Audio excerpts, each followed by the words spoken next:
Back to news. YCP నుంచి మరో wicket పడింది. అద్దంకి ఎమ్మెల్యే గొట్టిపాటి రవికుమార్ టీడీపీలో చేరారు. విజయవాడలో పసుపు కండువా కప్పుకున్నారు. రాష్ట్ర అభివృద్ధి కోసమే పార్టీ వీడుతున్నానని గొట్టిపాటి చెప్తే తాను ఏ ఎమ్మెల్యేను కొనడం లేదన్నారు చంద్రబాబు. ఓవైపు ఫిరాయింపుల మీద వైసీపీ అధినేత జగన్మోహన్ రెడ్డి ఢిల్లీ స్థాయిలో పోరాడుతున్నా మరోవైపు ఆ పార్టీ ఎమ్మెల్యేల వలసలు ఆగడం లేదు.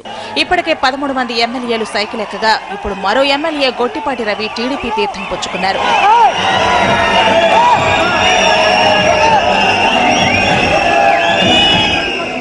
ఆయనతో పాటు పెద్ద సంఖ్యలో ఎంపీటీసీలు, సర్పంచ్లు, సింగిల్ విండో చైర్మన్లు పార్టీ మారారు.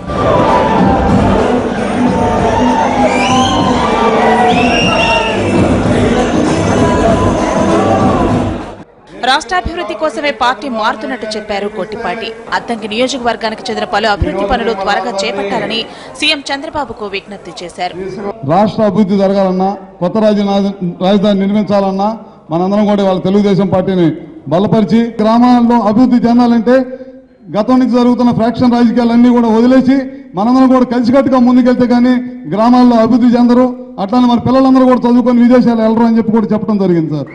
అమరావతిలో 1,00,000 కోట్ల అవినీతి జరిగిందంటూ ప్రతిపక్షం ఏపీ బ్రాండ్ ఇమేజ్ ను దెబ్బతీస్తోందన్నారు ముఖ్యమంత్రి చంద్రబాబు. ప్రభుత్వం చేస్తున్న అభివృద్ధిని చూసే ఎమ్మెల్యేలు తన వెంట నడుస్తున్నారన్నారు. ఒక ఆత్మవిశ్వాసంతో మీరు ముందుకు వస్తున్నారు, భవిష్యత్తు కోసం ముందుకు వస్తున్నారు. నేను చేసే పని మంచి పని కాబట్టి ఆ మంచిని సహకరించడానికి మీరందరూ సహకరిస్తున్నారు. ఇది అర్థం చేసుకున్న మిమ్మల్ని అందరినీ మనస్ఫూర్తిగా అభినందిస్తున్నా. నిప్పులాగా ఉంటాను కాబట్టి, నాకు ఏ బలహీనతలు లేవు కాబట్టి దేశంలో ఇందిరాగాంధీ తర్వాత రాజీవ్ గాంధీ కానీ, సోనియా గాంధీ కానీ, రాజశేఖర రెడ్డి కానీ చాలా మంది ప్రయత్నం చేశారు. ఎవ్వరూ ఏమీ చేయలేకపోయారంటే అది నాలో ఉండే బలం తప్ప ఇంకోటి కాదని చెప్పి కూడా నేను మీకు తెలియజేస్తున్నా. ఇప్పటికే 13 మంది వైసీపీ ఎమ్మెల్యేలు టీడీపీలో చేరారు. గొట్టిపాటితో కలిసి నెంబర్ 14కి పెరిగింది.